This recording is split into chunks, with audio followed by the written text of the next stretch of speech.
ఏలూరు అల్లూరి సీతారామరాజు స్టేడియంలో జలతరంగిణి క్రీడోత్సవ సాంస్కృతిక కార్యక్రమాలు శనివారం ముగిశాయి. ఉమ్మడి పశ్చిమ గోదావరి జిల్లా ఎన్జీఓ నాయకులు చోడగిరి శ్రీనివాస్ ఆధ్వర్యంలో జరుగుతున్న జలతరంగిణి క్రీడా మహోత్సవాలు శుక్రవారం ఉమ్మడి తూర్పు గోదావరి జిల్లా విజయవాడ ఇరిగేషన్ శాఖ ఉద్యోగుల మధ్య హోరాహోరీగా పోటీ జరిగింది. వీరిద్దరిలో విజయవాడ టీం విజయం సాధించింది. శనివారం ఏలూరు ఇరిగేషన్ సర్కిల్ ఉద్యోగులు విజయవాడ టీముల మధ్య ఉత్కంఠభరితంగా మ్యాచ్ సాగింది. జలతరంగిణి క్రీడోత్సవ సాంస్కృతిక కార్యక్రమాల కన్వీనర్ చోడగిరి శ్రీనివాస్ మాట్లాడుతూ నిత్యం పనిభారంతో ఉన్న ఇరిగేషన్ ఉద్యోగులకు పనిభారం నుంచి ఉపశమనం కలిగించేందుకు జనవరి నెలలో ప్రతి రిపబ్లిక్ డే రోజు ముందు ఇరిగేషన్ ఉద్యోగులు జలతరంగిణి పేరుతో క్రీడా మహోత్సవాలు నిర్వహించుకోవడం జరుగుతుందని, ఈ క్రికెట్ పోటీలు నిర్వహించడం వలన ఉద్యోగులలో మానసిక శారీరక స్థైర్యం పెరగడంతో జరుగుతుందని, విజేతలకు రిపబ్లిక్ డే రోజున ఇరిగేషన్ కార్యాలయంలో బహుమతుల ప్రదానం ఉంటుందని తెలిపారు.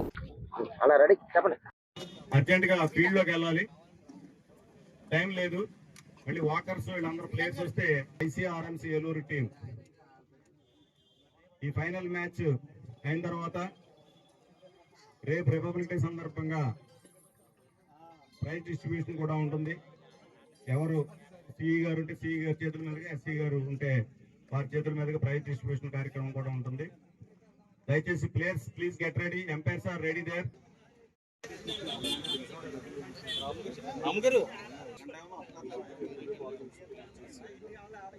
వెళ్ళిపోయింది ఇది కూడా.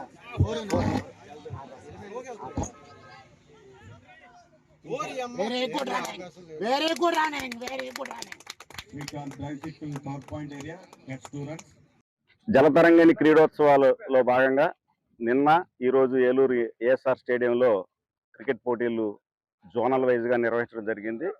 3 జిల్లాల నుంచి Krishna, west Godavari, erstwhile, east Godavari, erstwhile జిల్లాల నుంచి ప్లేయర్స్ అందరూ రావడం జరిగింది. 3 టీములు పాల్గొన్నాయి. ఇందులో 3 టీములు లీగ్ ప్రకారం జరిగినాయి.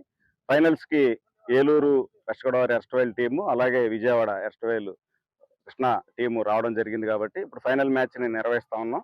ఈ ఫైనల్ మ్యాచ్ అయిన తర్వాత గెలిచిన టీంకి కప్ ప్రజెంటేషన్ రేపు రిపబ్లిక్ డే సందర్భంగా మా చీఫ్ ఇంజనీర్ వారి ద్వారా ఆ యొక్క కార్యక్రమం ఉంటుంది. అలాగే అందరూ కూడా ఈ గేమ్లో పార్టిసిపేట్ చేసిన ప్రతి ఒక్క ఉద్యోగికి, మరి క్రీడాకారులుగా వచ్చారు కూడా వాళ్ళందరికీ కూడా ఆల్ ది బెస్ట్ చెప్పాం.